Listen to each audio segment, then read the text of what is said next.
aksidente dito sa may tulay ng Guadalupe, southbound.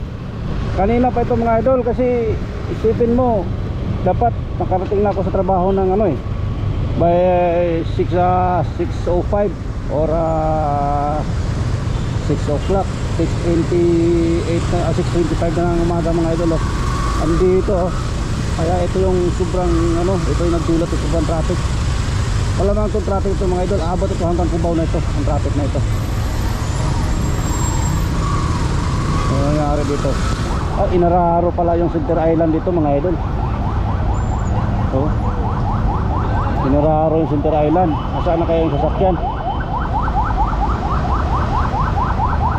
Wala na. Ayun, hinila. Isang Innova mga idol ang umararo sa Center Island dito sa tulay ng Guadalupe. Ayan yan ang nagdulot ng sobrang traffic ngayon dito, Lunes ng umaga, December 2. Grabe yan nasasalubong sa'yo. Papasok ka sa trabaho, hindi mo in-expect ng ganun. Inararo niya yung Center Island ng sa may tulay. Siguro maaaring antok or hindi natin alam kung ano nangyari doon sa kanya. Basta yun, ngayon lang kakaalis lang yung sasakyan. Yun, itutuo na yung sakay ando sa ambulance, dali na sa ospital yun.